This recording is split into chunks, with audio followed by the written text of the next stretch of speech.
Assalamualaikum warahmatullahi wabarakatuh. Yang saya hormati Ibu dosen selaku pengempu mata kuliah Bahasa Indonesia serta teman-teman sekalian yang saya banggakan.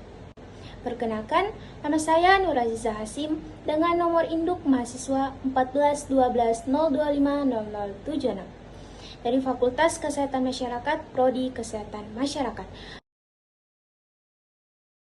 Kali ini, saya akan mempresentasikan materi saya yang berjudul Pemanfaatan dan Pengembangan Bahasa Indonesia sebagai Bahasa Internasional.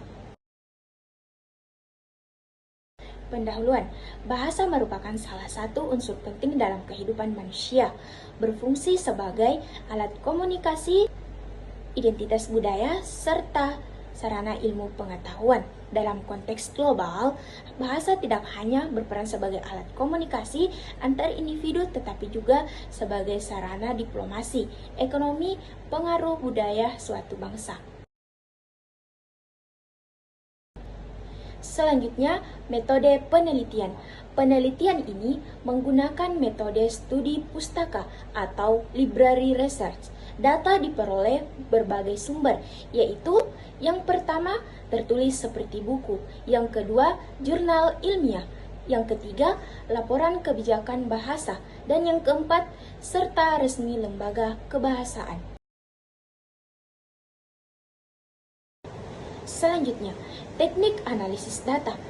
Teknik analisis data ini dilakukan dengan cara mengkaji, membandingkan, dan mensintesis berbagai pendapat dan temuan para ahli terkait pemanfaatan dan pengembangan bahasa Indonesia sebagai bahasa internasional.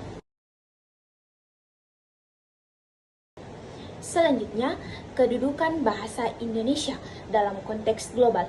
Bahasa Indonesia memiliki kedudukan yang unik karena lahir dari semangat persatuan bangsa dan berhasil menyatukan masyarakat multietnis di Indonesia. Selanjutnya, pemanfaatan bahasa Indonesia di tingkat internasional. Pemanfaatan bahasa Indonesia di tingkat internasional ini terbagi atas 3 bidang, yaitu yang pertama, bidang pendidikan, yang kedua, bidang diplomasi dan budaya, dan yang ketiga, bidang teknologi dan media digital.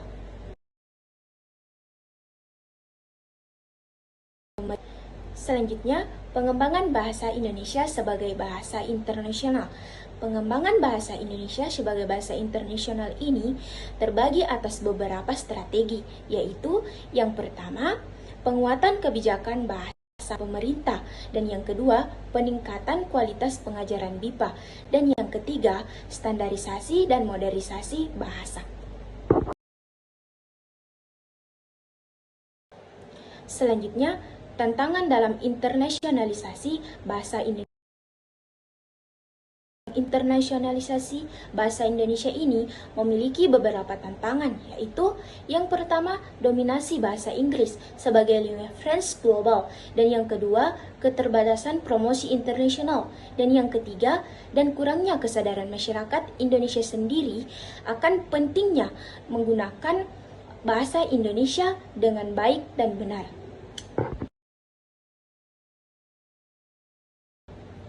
Adapun kesimpulan pada materi saya, yaitu bahasa Indonesia memiliki potensi besar untuk dikembangkan sebagai bahasa internasional melalui pemanfaatan di bidang pendidikan, diplomasi, budaya, dan teknologi. Jumlah penutur yang besar untuk meningkatnya minat penutur asing menjadi modal utama dalam proses internasionalisasi bahasa Indonesia. Namun, untuk mewujudkan hal tersebut diperlukan strategi pengembangan yang terencana, dukungan kebijakan yang kuat, serta partisipasi aktif dari seluruh elemen bangsa. Itulah materi dari saya. Kurang dan lebihnya mohon dimaafkan. Wassalamualaikum warahmatullahi wabarakatuh.